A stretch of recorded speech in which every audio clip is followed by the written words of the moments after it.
Mic check, mic check.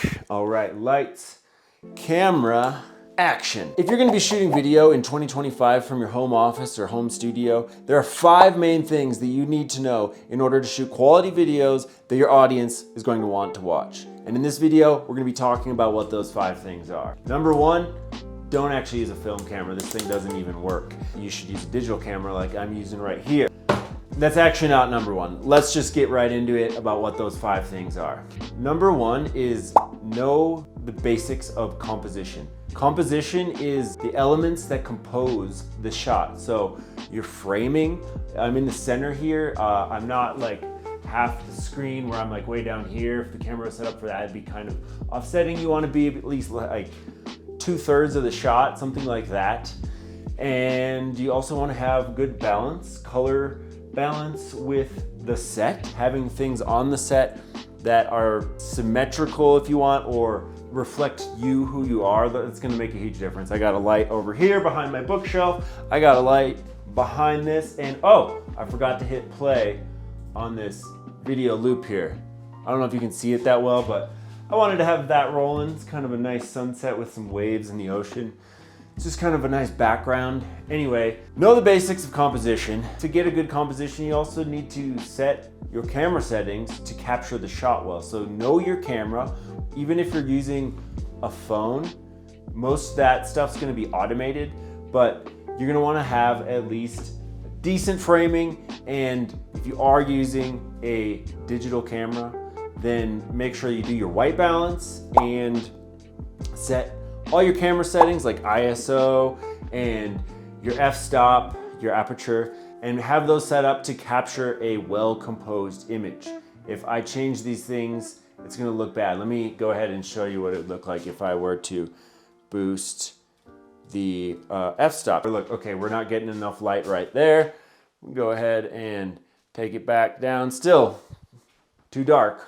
I have to have the f-stop set for the amount of light available, so I got that. And same thing with my ISO. We'll go ahead and give you the cameraman's eye view. So if I boost my ISO so much, this is artificial light, like look at that. That's a little much there, Brady.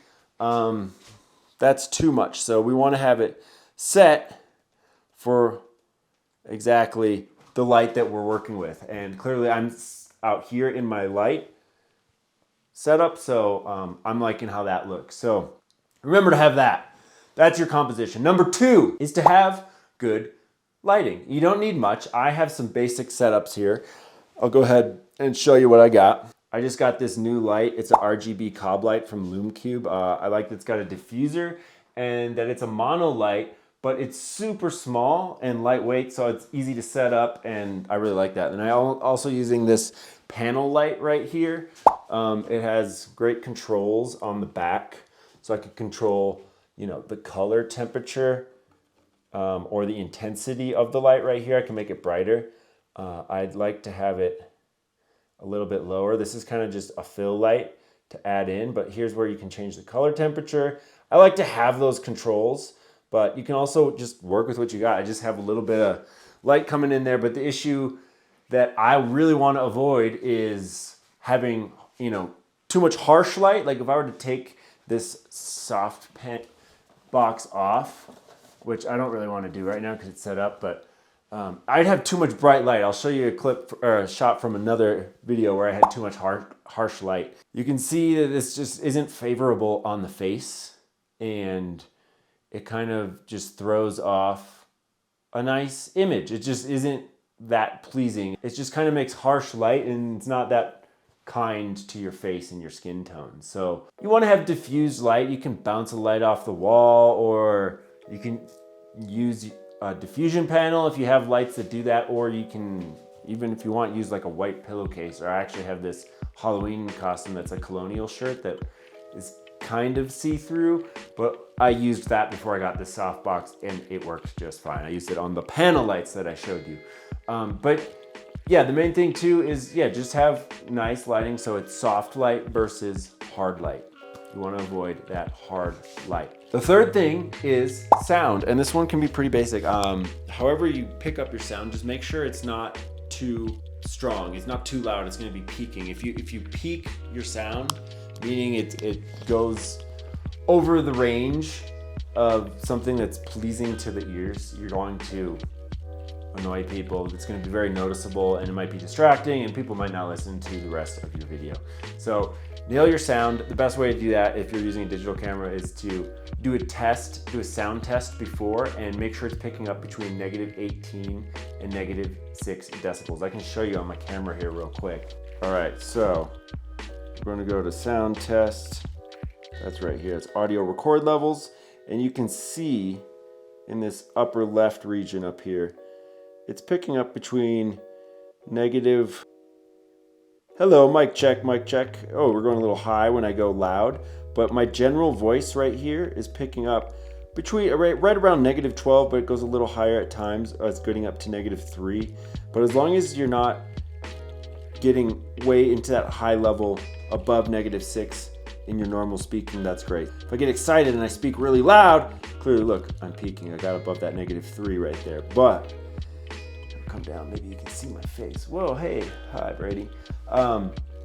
Yeah, sorry this is so blurry, this is very scrappy, but just wanted to show you that. I always do these tests, and I always do a sound test where I go with my softest voice that I might be speaking with, and look, I'm getting a lot lower there. It's like around -20, but then when I get, my normal more voice, it's -12, and real excited, real loud, that's peaking. I can fix that in post, but it's also because this mic's pretty close to me.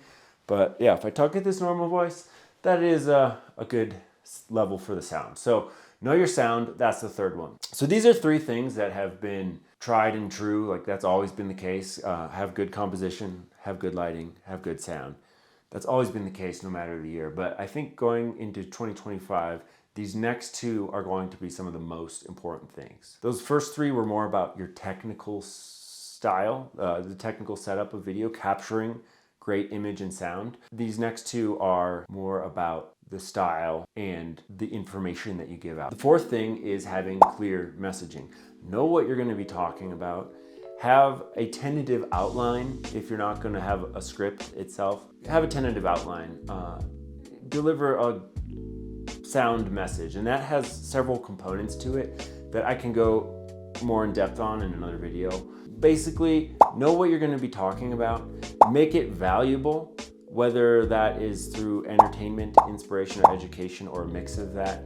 Make sure it's valuable for your audience and you don't waste their time, and don't waste your time in producing it if it's not valuable. That said, you also need to have a good speaking style. So if you're just rambling off, or if you stutter and you don't try to clearly communicate, that's not going to be perceived well on the other side of the camera, on the other side of the screen, the viewers watching your video. So make sure you have your messaging down, be clear about it, and have a strong speaking style that's true to you, and that's going to go a long way for retaining audience attention. The fifth skill to know to make better videos in 2025 is to put some heart and soul into your videos. I mean, putting your personality into it, putting your authentic self into the video. This can be done even if you're a brand or a business. You can put your personality, your company culture into the video in some way. Like, for example, if you look at YouTube, there's a million videos about how to make a video, or a million videos about how to build a personal brand, or a million ways to blow up on social media. There's a ton of people making videos about the same thing. So how do you stand out? How do you differentiate yourself? Because if someone's new to you, they're not used to you, or there's getting other videos about the same topic that you're talking about, why are they going to come back to your video if someone else gives the information in a way that they prefer, or excites them, holds their attention better? I think by putting your personality into it, even just brief glimpses, we don't need to do like a whole side tangent vlog about how you just bought your new cat a new brush and you've been brushing him to get the excess hair out, or something like that. Your cat's trying a new diet, your dog just got diarrhea, and let's document that. You don't need to do that. Oh, we got an ad here from Shopify. It interrupted my video loop, which was a perfect part of my background. Oh, see what just happened there? That was a little side cutaway from my main narrative, but now I'm back to talking about it. It had my natural reaction to an ad popping up.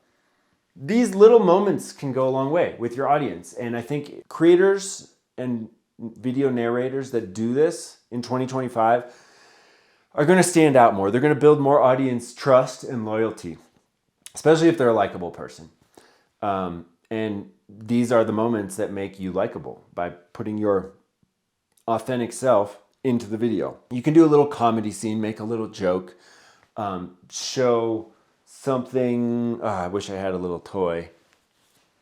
Like having a little object, like I'm gonna build your video skills really well. Like it can be as simple as that, right? Okay, or if you start in your video. Oh, hi, welcome to Video Chats with Brady. Today we're gonna be talking all about the 5 video skills to know for 2025. Little things like that, whatever it is. You can get creative and put your personality, have a little heart and soul in your videos so that you don't sound like everyone else.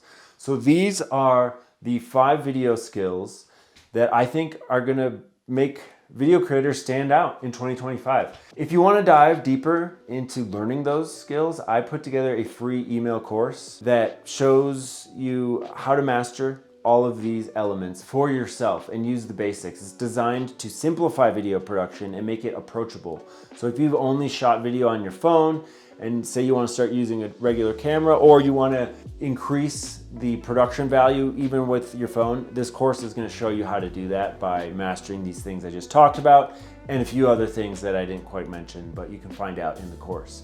I did just get my first review on this video course if you'd like. By the way, it's delivered by email over 7 days. It's completely free to sign up right now at the time of the recording of this video. And if you want to read what this guy said about my email course, that'd be great. His name's Todd Hines, and I met him on X. We've been reading each other's content. But he said that he knew little about recording and producing video. The only video that he had captured is from his phone. He said, "What I like most is how you presented the right breadth and depth of information to be comprehensive, but not intimidating to a newbie like me. When I finished the course, I thought, okay, I can do this. I wasn't drowning in overwhelm or wondering where to start, which was a blocker to getting started with making videos previously. The links peppered throughout make it easier to dive deeper. For example, your gear buying guide and camera settings guide." That's the other thing. In the course, you get 3 free guides that come with it. There's a camera gear guide that shows different kinds of gear to buy, the brands that I like. It has a few different options and kind of talks about what you should focus on depending on where you're at. You don't need to buy all the gear at once. And it gives you a few different options at different price points for what to get. And then it's also got a camera settings guide so you can master your camera settings, at least know all the basics that you absolutely have to know to capture a great image, like some of the stuff I mentioned earlier in this video. And then there's a video shoot checklist. So if you're new to this or you just want to make sure you don't miss anything, you can run through this checklist. You can download it onto your phone or have it pulled up on your computer, or you can print it out too. It's a PDF. But it has all the things that you should do before you shoot to make sure that you capture a great video so that you don't screw it up and have to reshoot. Like my microphone battery just died on this last shoot, so I had to reshoot the last part of this video. So this is the second time I've run through it.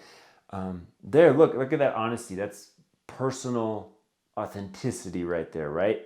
I'm just being real with you. I think videos need more real talk and real behavior from the narrator, from the video creator. So yeah, if you're interested in that course, you can check it out. The link is in the description, and as of right now, it's completely free. I might improve it over time and add more to it, and I might start charging for it at some point. But right now, I just want to get people in, have them learning about it, and get some feedback about it, so about how I can improve it and make it even more approachable for beginners or people who are just looking to up their video skills. But yeah, I think anyone who wants to share a message or educate people about their product or service or whatever it is, if you want to communicate on the internet today, having video is one of the most powerful ways to do it, because you got the visual, you got the sound, and you can be a lot more engaging when you make videos the right way. So I think if you focus on these things for 2025, you're gonna be making great videos for the right audience, and I can't wait to hear how it goes for you. So if you liked this video, this kind of content, go ahead and subscribe to my channel, and I'll be making more videos about making videos in the future. I may also do some side tangents and do some personal vlogging about my life, because I'm into some other creative endeavors and outdoor adventures and self-improvement, so I might talk about that once in a while. But for the most part, for right now, I'm focusing on making videos about making videos. So if that sounds cool to you, subscribe and check out that email course. And yeah, I'll talk to you on the next video. Bye for now.